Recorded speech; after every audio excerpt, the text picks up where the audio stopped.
It's time for Grime Time.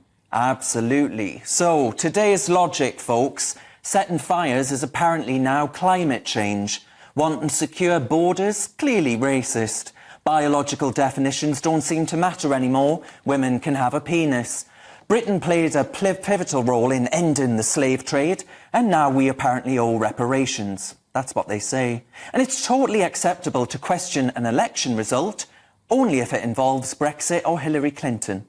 The phrase post-truth era has become something of a modern mantra, often championed by the very same lot peddling the most questionable narratives. Laurence Fox, once beloved actor, now GB News presenter, became a casualty of this madness. He dared to challenge the sweeping notion that all white people are inherently racist. In the heated back and forth, he flung a wild accusation of paedophilia back at his accusers. Fast forward to the courtroom, and Lord Justice Warby of the Court of Appeal clarified that Fox's retort, albeit containing the term paedophile, wasn't meant to be taken at face value. Now, I'm not suggesting for a minute that we all hurl such accusations, but I can totally emphasise and understand the frustration. The narrative for years has been the constant demonisation of anyone who dares reject the portrayal of Britain and its citizens as some unique global evil. Let's not forget Fox's statement on BBC Question Time, the very show that curtailed his acting pursuits but catapulted him into political activism. He remarked, "We're the most tolerant, lovely country. But in today's climate, where emotions outweigh facts, such truths become controversial." That's why it's heartening to me to see glimpses of a justice system that hasn't wholly surrendered to this new age radical ideology.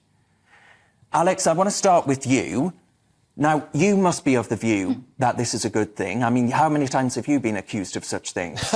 It's not paedophilia. Yeah, I was going to say, let's just clarify that point, Darren. But, you know, it is a good thing. And the freedom of speech in this country has been eradicated by the left over a long period of time, and they've been getting away with it for a long time without actually being challenged. Now, people like myself have been thrown back into politics because we've seen the state of our freedom of speech and gone, well, this isn't quite what Britain's all about, is it? So I'm really happy that this is a nice first step in recovering what has been lost. Is it that, though, or is it just wealthy people quibbling and it getting dismissed at the expense of a lot of money for one man? Well, I think that it's important that whether it's wealthy people quibbling or not, that the debate takes place. I'll use Nigel Farage's bank account being closed as an example. If it hadn't happened to Nigel, we wouldn't be talking about people's bank accounts being frozen. So, yes, it's maybe some wealthy people squabbling over some comments.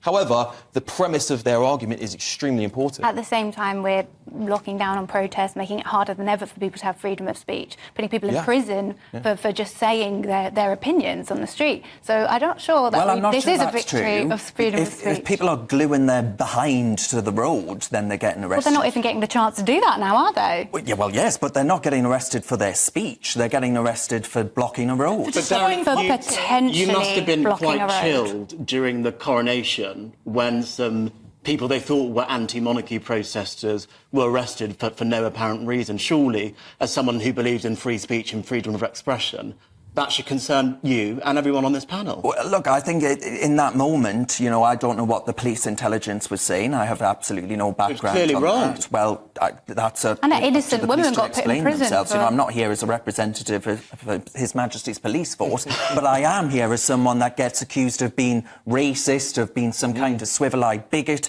all because I voted and campaigned for Brexit, and I absolutely do not have any regrets about that whatsoever. And I think that both of those things can be true. We can sort of look at the justice system and actually say that the fact that freedom of expression is being recognised as an important part of our democracy, that's good. And equally, the fact that the protest bill is still being implemented and that people are being preemptively arrested before they even try to protest, both of those things can be true, and we can condemn both of them. Have you ever heard of the phrase, an eye for an eye makes the whole world blind? I don't know whether or not Laurence's response by calling someone a paedophile is just fuelling the fire of this gutter debate an awful way that we're debating in politics nowadays. And actually, maybe we should be trying to rise above these issues, just to drag down the whole tone of debate by being as bad as the people who are starting it. I do agree with that point, but I might add, the silence has been what has led to this in the first place. People going, I'm going to rise above it. Well, there's only so many times you should rise above something before you go, actually, I'm going to make a stand. I'm not necessarily we should go around calling people paedophiles, but I am saying you should fight back and go, surely, you are getting away with calling me something that's not true. People on the left. Will it work if I do it back to you? And the reality is that, you know, the left were hurt by what he said, and therefore he was the one that was taken to court, not the comments that were made about him. What does that tell you, Al? People on the left should not be calling people racist, homophobic and transphobic for no reason. And then their opponents should not be calling people paedophiles. No, but my point is, I think it sullies the debate for everyone. The reality is that the left are calling the right racist and homophobic and transphobic. So what does the right calling people paedophiles back do for the situation? I mean, look, it was a tactic that Laurence Fox used. Whether you agree with it or not, I think it's an entirely separate issue. But for Laurence to make the jump that the judge was commenting on critical race theory simply isn't true. The judge dismissed it as opinion. So it's a jump. Well, the judge said that it wasn't, you know, it's clearly not the case that he was actually intending to call someone a paedophile. But he also didn't comment in the way that Laurence did on critical race theory. But I think it brings into question, though, the wider debate of all Laurence said on question time was that actually this is quite a nice and tolerant country. And he was right to say that. So you must accept that it's unfair for him to be dismissed in the way he has. I think the way Laurence has been treated by Hollywood and that whole kind of world has been appalling.